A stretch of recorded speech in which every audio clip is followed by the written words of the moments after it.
Hey everybody, how's it going? Welcome back to WD18, the Watford fan channel. My name is Jacob Culshaw, joined as always by Charlie Zazzera, and we've got a very special guest on the channel today. Not as a debut, I think Adam came on a couple of years back in lockdown, if I remember correctly, Adam.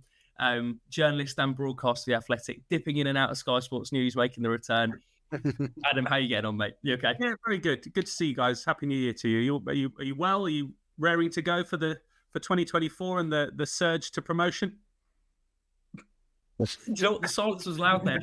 Do you know, before we went live today, I was just saying to Adam, I was turning into a little bit of Sean Dyche recently. I've picked up a bit of a cold, but from a Watford point of view, I'm feeling quietly optimistic that we can maybe sneak into a top 10, Charlie. I think that's kind of the vibe we're going for at the minute. I'm not looking at the table. All about vibes this season, and I've been enjoying it. So long may it continue. And quickly, no, that is a big point. That is exactly the right thing. It's all about it's the vibes. It's the feel about everything. It's almost less important where Watford are in the table, and it's more about how it feels. And it feels certainly a lot better than last season. Well, that's not hard, but it just feels a lot better than maybe the last 3 or 4 almost. So yeah, I completely agree, Charlie. Do you know, before we touch on your article, Adam, what's different about this season compared to maybe the last couple, in your opinion? It just feels like that there is a plan. It's being stuck to a certain degree.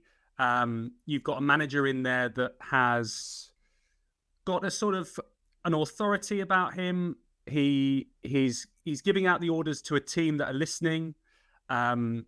There has been that pull and push that we've seen before in sort of pre-seasons or during seasons where there's been a little bit of, a few issues about discipline and stuff like that. But he's set his stall out and he's been backed to do that rather than undermined or anything, or it's been used as a stick to beat him with. And that's what I think is really good. And he's spoken about it quite a lot during this season, that discipline has been a big thing.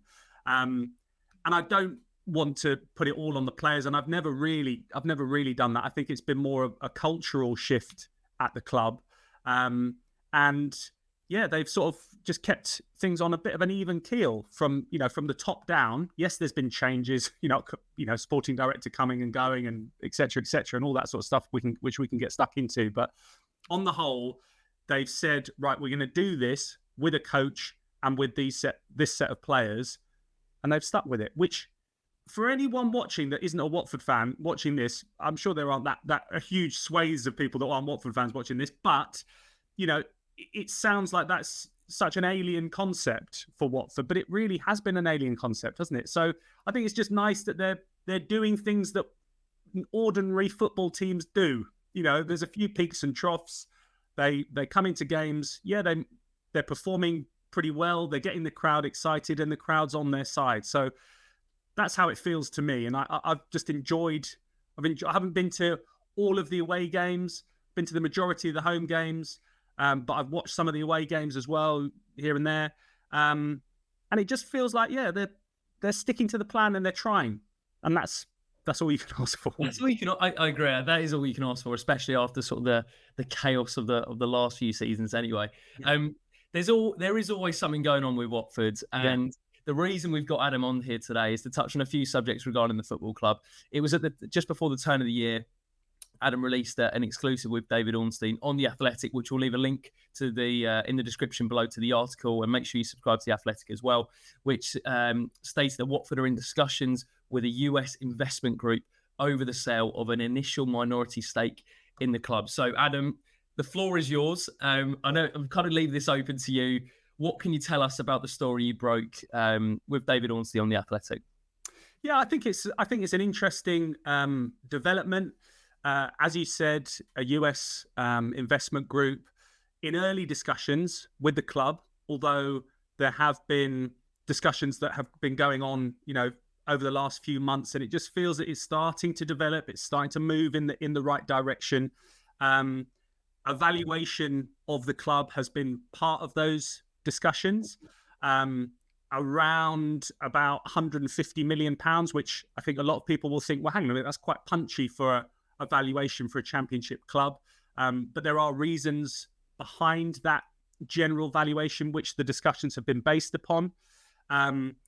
the group that's involved in those discussions, I don't necessarily think that they're the only people that are involved in discussions. I'll give you that. But the plan would be at this stage to have an initial minority stake in the club, and then potentially, according to various sort of stage posts or landmarks or whatever you want to call them along a roadmap, that could lead down the line to a full takeover of the club. Now, there are lots of hurdles to get over. It hasn't got to a point where they are exclusive and they're the only people talking to Watford, but they are at the table. And I think that when you look at the history, the recent history, pretty much dating back to 2018-19, there have been people that have got to this point and maybe even a little bit further and have fallen by the wayside. So it's not necessarily right, well, yeah, Watford are going to, start having the stars and stripes everywhere around the ground and it's all nailed on and, we're all going to be sort of doing American things. I can't think of American things off the top of my head. But it's a step in the right direction in terms of people that think, right, well, this would be a positive thing. And there are various reasons why the timing is important as well.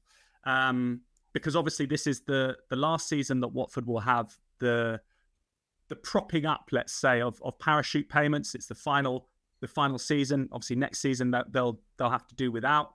And I think in terms of funding the club, it's another way of doing that. If you bring in a minority investor, rather than maybe having taking out another loan, and that is more difficult when you're doing that and you're outside the Premier League. That gets more and more difficult. Yes, there are lenders, but the dynamics of those propositions become more difficult. So if you can have an investment, a third party that comes into the club, and there's a plan to maybe grow the club via that investment, then it makes sense. So I don't think it should be a surprise to anyone. There have been stories that we've done on The Athletic over the last couple of years, actually, about another US group that was in talks. One that surfaced, I think, just before The Athletic had started, actually, 2018-19, when there was another group that got to the point of discussing it with the club, and that fell down at the due diligence stage. So this is something that has been possible for quite some time, and it's good now to be able to sort of highlight a moment when things are moving in the right direction in terms of these discussions. So I think it's quite exciting. I'm intrigued as a fan, obviously as a journalist as well, and we have to now see what the next steps are, and obviously I'm following it closely.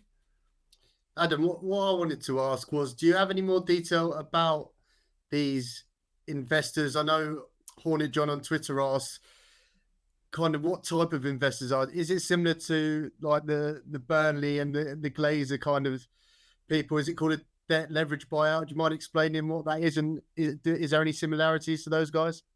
Well, at the moment, I'm not in a position to highlight exactly who this group are. That may well be possible soon. But before I get on to your answering your question, which I will do, I think it's important to explain why sometimes it's not easy to be able to just sort of splash names out there. One, because they're very, very closely guarded discussions. Many of these discussions are sort of covered by non-disclosure agreements, NDAs. So the people that are involved in these discussions, they're not, they are involved in serious business discussions involving a lot of money. So they're not minded to just sort of blow it apart and go, yeah, we're the guys, yeah, we're coming in, we're talking about this, da. So that is why it's not always possible to say everything that maybe you might know. And I'm not saying I know everything. People may well call me a know-it-all, but I'm not. So, in that sort of circumstance, that's why there is sometimes limited information. So I know that there is a group of 3 lead people. I know that they're it's a US investment group. in terms of the actual structure, onto your question, that's not clear at the moment. I've heard a few things, and I've heard conflicting things, but that isn't clear as far as I'm concerned in terms of it being nailed on. This is a full cash takeover or investment, or it's a full debt takeover, or whatever it is. So that isn't clear at the moment. In terms of it being a leveraged buyout, I would love to be able to explain it perfectly, but I would love to also have a Kieran Maguire alongside me, or a Matt Slater, who could give you a really sort of pithy description of how it all works. But ultimately, as people could imagine from the words that are involved, if it's debt leveraged, obviously you are buying something by borrowing the money to do it. And obviously there are there's often concerns from fans about that. Obviously the most high profile example of that was the Glazers buyout of Manchester United, and that has been a solid common theme all the way through, and why there's been so much animosity involved in that situation. But I think at this point, it's not clear. And I think until we get more information, then there's no point really speculating about it. And I know that sort of, it's not giving you the much more meat on the bone in terms of what it might be, but I don't genuinely think that they're at the point of actually nailing that down yet. I'm sure over the coming months we'll find out more about this one. I think from my perspective, and I wanted to get your opinion on this, why do you think Gino Pozzo would be open to investment coming into the club? What's in it for him with this potential deal? Yeah, it's a really good question. I think, firstly, there's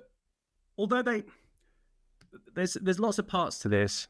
So if you look at where Watford are and what they've done over the last 12 months, or maybe over the last 24 months, and it might be a sort of a cause and effect situation. They've not been big spenders. They've had their fingers burnt by being in the Premier League and trying to just sort of not throw money at a situation, because it sounds too scattergun, but it hasn't been the most cohesive plan in the season that Watford went back up into the Premier League, brought in a lot of players, thought that would be enough to stay up, but it clearly wasn't. And obviously ended up with another season of having 3 head coaches. So they have made adaptations to how the club's finances are structured. And they've sort of been going through this process, it seems, of trying to reset, strip things down to protect themselves, especially after last season went so badly wrong and they didn't bounce back. So they're in a situation whereby they have sort of slimmed things down. They've made this promise to have the club relatively debt-free by next summer. I think they've been harder than that. They've said that we will be debt-free by next summer, which is important. There has been additional borrowing on top of the loan, the main loan that they've taken out with Macquarie Bank, which was a £25 million loan. They say that will be paid off. They took out an additional loan, which is all to do with transfer factoring, to do with the Ismail Assar transfer, which I found really interesting, actually. And it reminded me of a piece that I did on The Athletic, where Watford were in sort of negotiations and not negotiations, sort of a dispute with Rennes over the payments of payments to Rennes during COVID, and there was sort of like a late payment, blah, blah, blah, blah, blah. And it listed all like the stage payments. And I think the last one that was payable was this summer just gone. And when you look on Companies House and you see the document, it explains exactly how much money they're going to be getting from Marseille, who Ismail Assar has now gone to, obviously. And they have basically gone, well, we would quite like that money for our cash flow now, and then we'll pay a little bit of a premium to have that. But it then runs out in January. I think it's 25. I think that's the last payment, either January or June 25. So that sort of explained that situation. And I know I'm going off on a tangent, but that's sort of the way I don't know. That's just the way I do things, unfortunately. So basically, they are saying we're content with our finances, but, and this goes back to the point that we were saying before, they've always had this protection of parachute payments, and they've always had that hole in their finances filled by those payments, and they're scaled down as you drop out of the Premier League, obviously. The seasons you get away from having been in the Premier League. And they only had 2, having gone up once and stayed in the Premier League for 1 season, so you only get two seasons of parachute payments, as opposed to 3 before, but Watford went back up. Anyway, so that's one of the main reasons why I think it is more attractive now, or more necessary now, because Watford need to plug that gap, or they need to structure their finances differently, because unless they go back up into the Premier League, they aren't going to have any Premier League money. The situation for the question that you asked in terms of why now for Gino Pozzo, I think you have to look at it that if you go back to 2018-19, when Watford were at the peak of their powers, let's say, finishing 11th in the Premier League and in the FA Cup final, looking like a really upwardly mobile football club, that was the last time that they were probably discussing Watford being worth this amount of money. And the deal never went through. But then you have to look at where Watford are now, where Gino Pozzo is now, what he has been through since. And on the whole, it's not really been a positive experience. It's been quite a draining experience. There are things going on in terms of his tax affairs in Spain, which I think deserve scrutiny. It's not something that I have the details on, but that is an element to what he is probably thinking about at the moment. But the more immediate importance is how Watford are run and how Watford are funded, and how Watford are going to rebuild themselves and get moving in the right direction if they are just basically, and this isn't meant to be demeaning, but just a standard mid-table championship team that's hoping to be one of the clubs that can get back up into the Premier League. And that becomes more and more difficult. So I would say that, in an ideal world, these discussions would be, right, okay, come on board with a minority stake of whatever it's going to be, 10%, 20%, whatever, or even less. But we can ramp it up to 40, 50, or a full takeover if we get back up into the Premier League.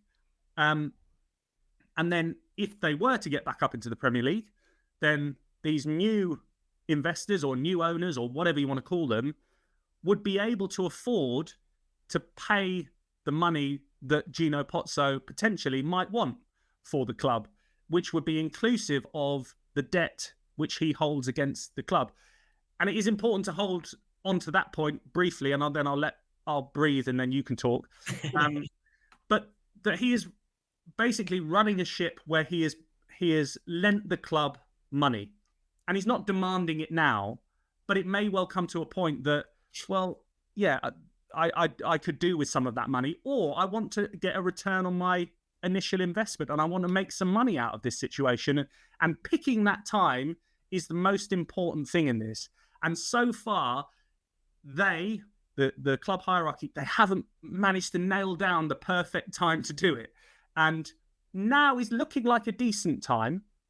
But then at the same time as this, investors will be going, well, if we just hold off, you're going to probably need our money a little bit more. So that's their negotiating power.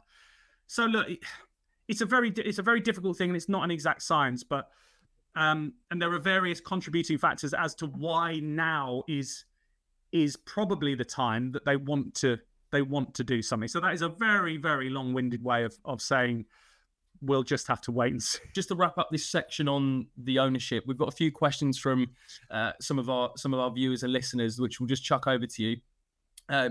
So Simon on Twitter, do you know why previous talks stalled and how advanced did they get? And I think he's referring to the 2018 proposed deal from the US company Prolific Media Holdings. There was the Orlegi Sports Group, if I'm not mistaken, who held talks with Pozzo. And then in 2022, there was a US investment vehicle. So do you know any more about those potential deals in the past? Well, yeah, they're ones that we sort of alluded to before. I think the original one, and it was the first time that it had really been talked about, and as we mentioned, it was when Watford were really sort of upwardly mobile, and it was looking great, and you thought, wow, okay, that would be cool. I think if I recall correctly, it was discussions were based around a sort of a 35% stake, and I think at that point it got to the sort of the due diligence stage, either both parties checking each other out ultimately, and it just never advanced, and that can be for a whole host of reasons. It's basically just a commercial discussion. It's I suppose if you look at it, you sort of think, well, unless you are involved in these sort of things and you've got 100 million in your back pocket, either of you, and you've done this on a regular basis, which no, me neither. You think about it in terms of, right, well, okay, if I'm trying to buy a house, it doesn't always go perfectly well. You go into discussions. There might be a bit of negotiation, but sometimes you have to just sort of walk away and go, right, okay, fine, I'll look for somewhere else. And I think that the situations with the Prolific Media Holdings, I think that's what their name was, that was that sort of scenario, that it got quite close, but it never advanced. And I think that you have to take into consideration where Watford were at that time, who held all the aces, really. And I think that Watford were in that position, and they was thinking, well, no, okay, maybe there's going to be more of these people that come along. Maybe we might be able to actually, go beyond this valuation. And then if you think what happened at the beginning of the next season, yeah, the recruitment wasn't quite right, and they brought in Welbeck and Sarr, and then obviously it led to the cascade of head coaches for the first time properly in the spotlight with Javi and Kike and Nigel Pearson, etc. But then that quickly sort of cascaded into, oh God, if only it's like being at a casino and riding high thinking, wicked, I've got this stack of chips and I'm looking good. Yeah, come on, let's go again. No, I'm staying for another hour, lads. I'm going to stay. I'm looking good. And then thinking, oh, God, like in an hour or so's time, just going, oh, God, I'm going to have to go to the cash point again. It's like, oh, you mess it up. But that happens. It happens. So in terms of that one, that was a Prolific Media one. The Orlegui Group one was an interesting one because I did an interview with the main man from Orlegui for The Athletic. And they had actually been engaged in discussions over Newcastle, and that was the main thing. And then he started talking about other people that he'd been sort of in discussions with. And he said, we had talks with Gino Pozzo, and I think it was that was more of an informal thing. But he did sort of reference the fact that Gino, as he is as well, his name is Alejandro Iraragorri. I think his name is Alejandro, the first name. I should double check that, but Iraragorri is his surname. It was a really interesting bloke, and they've got a really good multi-club model going. And he sort of said, look, he's a hard negotiator. And we all know that obviously from, being in and around the Watford sort of discussion and transfers and all that sort of stuff. We know that he's very shrewd, but it was interesting hearing from another guy who was very similar, right? Well, yeah, I was almost like looking in a mirror at this guy who was really difficult to sort of negotiate with. So that sort of fell by the wayside. Then there was the other one, which seemed to be more focused on Udinese and, taking an initial stake in Udinese, who were the upwardly mobile club of the partnership. And then maybe you might then get a stake in Watford at the same time. So that one just never came to fruition. I think that one, and I don't know for certain, but basically this was based around an investment vehicle called a SPAC, and they have limited periods over which they can run. And it seemed, and this isn't for certain, but it seemed as if the time just sort of maxed out on that opportunity, and it just then never advanced. But that was only the turn of last year. So, we're 12 months on, and we're now looking at, maybe potentially another situation which might be exploited. So they've fallen down for various reasons. And there will have been so many other discussions with other investors, informally and formally, that we haven't found out about.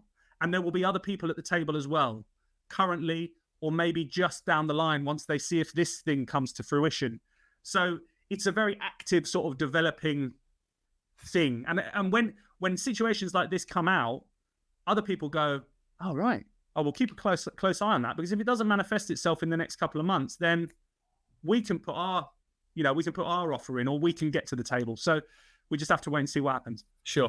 We'll squeeze in a couple of questions at the end. We've seen, I don't know if you guys seen the Elton John piece that Sky did. He was on the Peter Crouch podcast. I think on the Peter Crouch one, it was interesting to him saying now he could never get involved again because he couldn't afford it. We've talked about the valuation being 150 million. Dominic Wade asked on Twitter, do you know if Elton's had any involvement in any of this potential brokering of the deal, or had any interest at all? No, I don't. And it is interesting when you hear someone who you perceive to be like mega rich going, I couldn't get involved in that. But he knows from experience how much of a black hole a football club can be. But it's interesting in the Watford Forever book, isn't it, that he actually talks about the finances. And relatively speaking, now you think it is a completely another world. Before you could sort of budget it. You'd need to still be rich, but now to actually get yourself into the Premier League, to sustain it, to be able to sustain the wages. Yes, there are sort of rewards, but when you're a relatively small club, it's sort of quite hand to mouth sort of situation. So, yeah, I don't know anything about Elton's involvement, but it's part of the conversation, because people will go, well, what is the angle with Watford? What is the attraction of Watford? And having someone like Elton John attached to that football club, it just it might move it above another one that sort of they're looking at. So you go, that would be cool. There's something identifiable. There's something that we can then market against over in the States or wherever the investors are from. So it's part of the proposition, isn't it? Sure. There was two more we picked out. So one was from George. I think we might have touched upon this earlier, but when will the takeover be? Okay, we can't really answer that. But what time scale? July the no. This is a tough one as well. What time scale could we be looking at, Adam? It's very difficult for you to touch upon that. But in your experience and what you've seen before, can these things happen quite quickly? And I think the second question is quite relevant to this as well.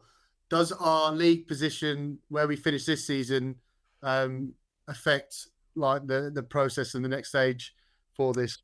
I think it does. I think it has a big impact. First part to Jacob's question from someone who sent it in.